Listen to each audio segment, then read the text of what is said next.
So first of all, thanks for doing this. I appreciate it.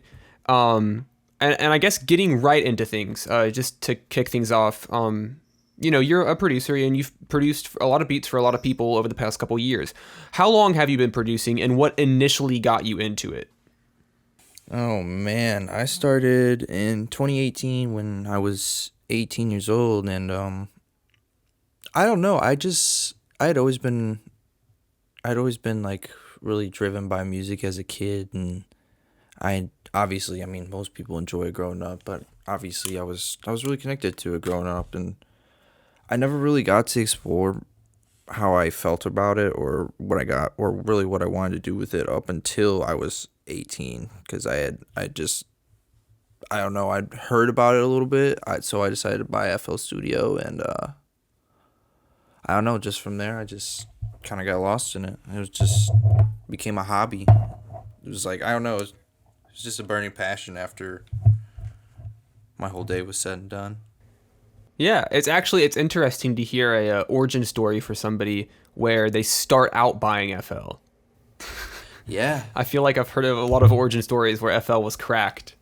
Yeah, no, at the time I just happened to be working an actually decent job for my age, so I was like, hell, fuck it, I'll do it right, you know? I mean, That's fair.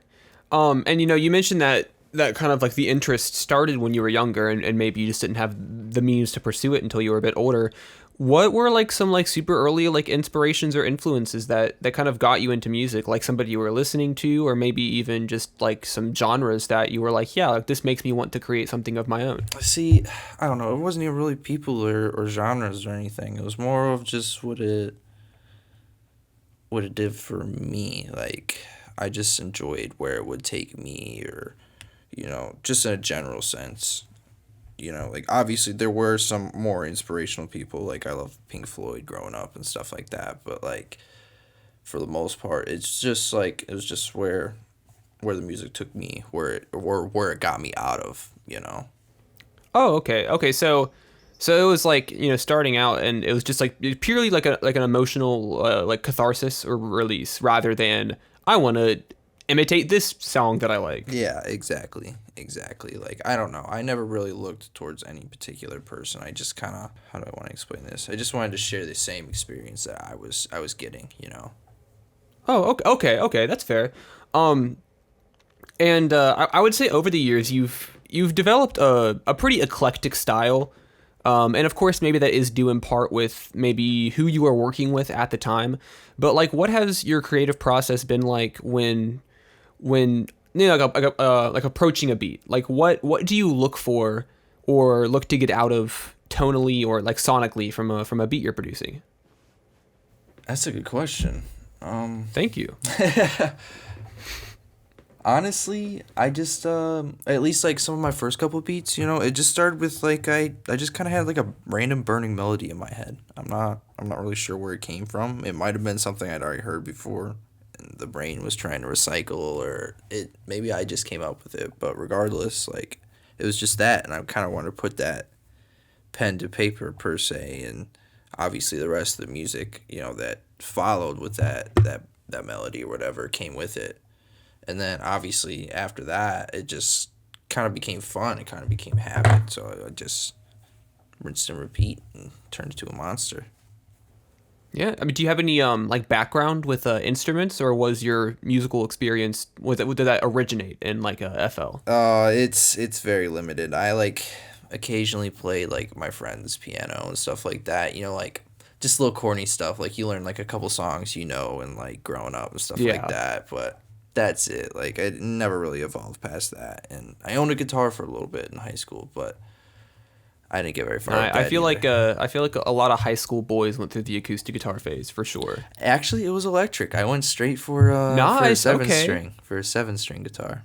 You went. Oh, you had nothing, then you went straight for the 7 string guitar. Yeah, yeah, That's a bold move. I feel like you're skipping some steps there. yeah. It is. It is sense. Yeah. I mean, I guess I had some experience playing, other people's guitars. So at that point, I Yeah. was just like, yeah, I'm ready for what I want. And I liked metal at the time growing up, so Hell it yeah. was a See, good I was a choice. piano kid. Uh huh. So I played piano and I still play it, just not as much. But I started out playing piano, and it's kind of funny to admit this now, but I would say over 50% of my inspiration for learning piano was Bo Burnham in the 8th grade. He's a classic. He's a classic. Dude, I was like, oh great. man, I want to learn how to play piano so bad just because of this. Man, that's crazy. I know, right? But apart from having a fairly limited background in instruments and stuff before moving on to digital production, you have some really interesting production and especially melodies. And then you also do like sampling with like vocal chops and stuff like that. When do you think it is like how would you say the approach is different when trying to create an original melody for a beat and then taking a sample or vocal chop or something like that and recontextualizing it for a beat? So, I mean, it really depends on how you go about it because, I mean, sampling can be as simple or as complex as you want it to be. So, I mean, they really are their own demon. I'd say it takes a different kind of drive to be able to completely flip a sample and make it its own melody from something else, but it takes a special drive and it definitely takes a special amount of talent to be able to put your hand on some keys and make a genuine, unique melody. And Yeah. honestly, Do you think one or the other is harder? I would say no, because again, it all depends on how you choose to do it. Because a sample could be flipped, a million times over, essentially, and it could be at the end much more complex than the piano melody that was just handwritten, I guess. That's fair. That's fair. And so you have some like really interesting like keys and bells and melodies and stuff like that. But in terms of like sampling and stuff, like what do you like to hear from a sample? Like what are you looking for or listening to where it's like this is something that I want to use for like for a beat? It really, I guess it kind of depends on a mood. It depends on my current mood, or if I'm depending, or I mean, if I'm working for a particular artist. But generally, clean sounds. I'm very particular about things sounding, I guess, nice. Like I'm one of Yeah. the few people who don't get super deep into like a super granular or like retro sound. Like I've been diving into it a little bit as of lately, but like I generally like clean sounds over anything. Yeah. And I guess in terms of like addressing a beat as a whole, and the process from start to finish, like what is like your creative approach to like starting a beat and getting all the way to the end of it, and how have you refined your process since beginning back in 2018? I've never really had a specific or a particular process, which is really bad to say because like a lot of people speak very highly of their workflow and whatnot and how they work so efficiently. And I just kind of I go with whatever I'm feeling. I mean, there's been some beats that I started with the drums like a maniac. Like most people find that very frowned upon, but like I don't know. It forces you to do some things a little differently and you get a little more creative with it. So, I mean, I can't say I really have a specific process, but I can tell you it's got more refined over time by just simply knowing the software that I'm using. That's really Yeah, what's that's fair. elevated my game. And on the topic of process, in my interview with Kid Mango, he talked about you a bit, and he mentioned that when it comes to producing, you pretty much refuse to give up on an idea or a goal. How would you describe your work ethic now that Mango's laid this very celebratory groundwork for you? Wow. I did hear that. I did watch that, and I said that. I do appreciate it, and I guess I've never really specifically noticed it myself. It's just like I've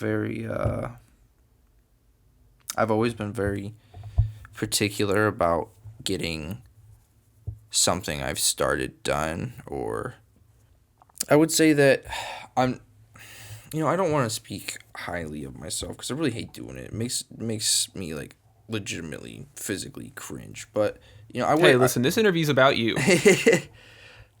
But I would say I'm pretty decently driven just because of the fact of, like I said earlier, just I'm just very particular about getting things that I started done in a sense. Like I don't like leaving things unfinished. It kind of hangs over me and just doesn't Yeah, sit well. it's like closure. You need closure from something you start. Yeah, exactly. I need some kind of closure. Yeah, and speaking of Kid Mango as well as other people, you've produced a lot of music for Corpse Cartel. You've produced songs for Kid Mango, you've produced songs for Dinner Resurrect, Lord K. I could keep going. How would you say that your approach changes, or if it changes at all? How would you say your approach shifts when you know that a beat you're making is for a specific person? Just really by knowing their taste, it'll shift towards obviously what they like, But I mean, I guess in the specific instance of Corpse Cartel, obviously I talk to them more regularly and whatnot, and they're just like the people I work with more regularly. So there's a layer of comfort there that like I know that I can really send them whatever, and they might just randomly choose to be experimental on it, or It's like you guys kind of have like this like sort of like open idea where it's like anything sent back and forth, anything can be done with it. I'd say so. And I've kind of developed a trend in my interviews that I've done with Corpse Cartel. I've asked this question to AJ, I've asked it to Rez, I've asked it to Mango, all asking them basically how working so closely with one another and keeping that collaborative circle tightly knit has impacted the development of their music and their growth. And so at this point, I kind of feel obligated to ask you the same thing. So how has keeping that collaborative circle so close, so personal, how do you say that has affected your music or affected your growth?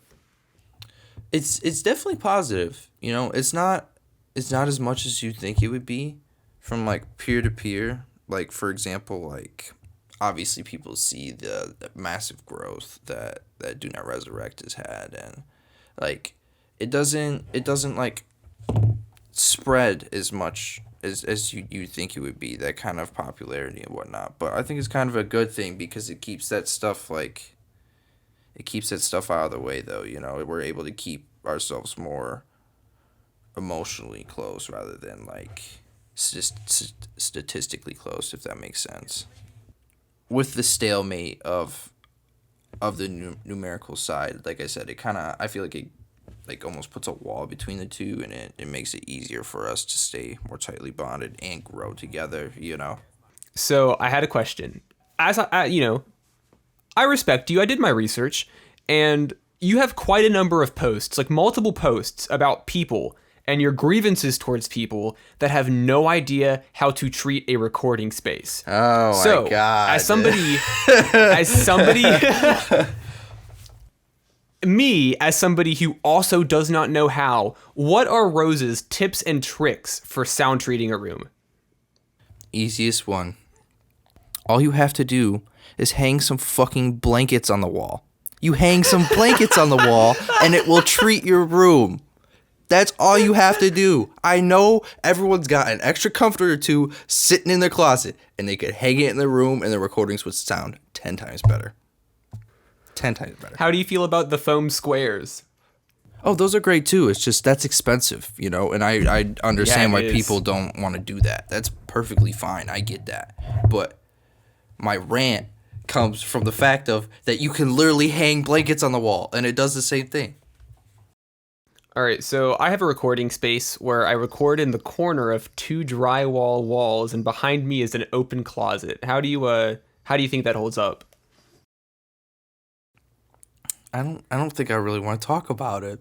I don't want to talk about it. You don't want to hear what I have to say about that. I think I do. What if sometimes I hold a blanket over my head and the mic? So that is actually effective. It's just you run into the risk of like the sound of the blanket abrasing, or how what's the wording for that? You run the risk of the mic running over the blanket. Rubbing. Yeah, rubbing the blanket. Yeah, we can use the word rubbing.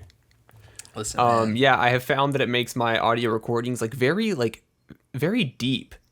The blanket, it makes all of my audio recordings like very thick. Yeah, so that might just come from the fact that you're probably holding the mic closer to your face. And That is true. That is true. the Well, I feel like I feel like if I can take away one thing at all from this interview, it's that I know a little bit better. Rose's tricks and tips number one: hang up blankets, and that's it. That's it. That's literally like, if you want one cheap, easy solution, that's it. That's all you got to do. Hell yeah. And diverting a little bit, apart from posting like beats on your SoundCloud page and producing beats for other people, you also have, they're few and far between, but you do have vocal tracks. Like you have like an R&B track from 3 or so years ago, as well as a verse on the Corpse Cartel song Cliche. And I'm pretty sure you had a verse on the now deleted Scam Rap Corpse Cartel song. I couldn't find it. Good. I couldn't Good. find it anywhere. Keep it in the but grave. I remember when it came out, and it's ingrained in my head. But would, emphasizing and producing more vocal tracks, would that be something that you would ever return to or really dive deep into? Yeah, so obviously, like many people, I don't really like the sound of myself on the microphone, or at least not that often. So, like, you might catch me doing it.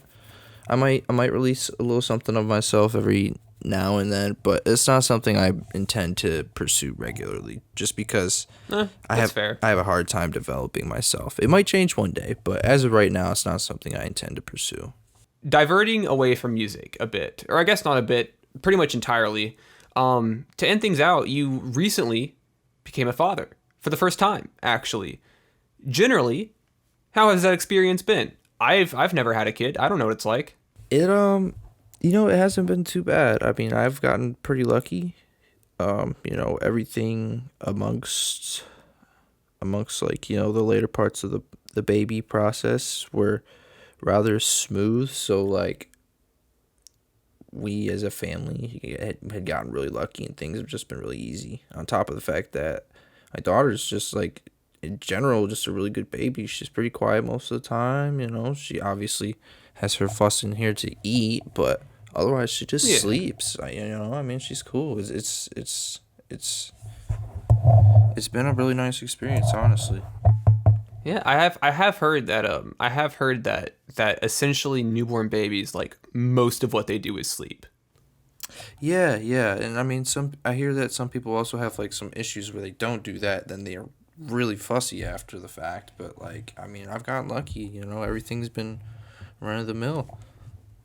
Hell yeah, I'm happy for you. Thank you. And that ends things out. Okay, so before we head out of here, is there anything that you want to plug, promote, I almost said promo. That's the same thing as promote. Talk about what's coming up for Rose. What do you got? What do you got coming up? Few months, June, I'll be releasing a tape featuring hopefully all of Corpse Cartel. There's little ifs and buts about that, but tape all of Corpse Cartel, June. All right, man. I really appreciate it. Yeah, of course. Thank you. No problem.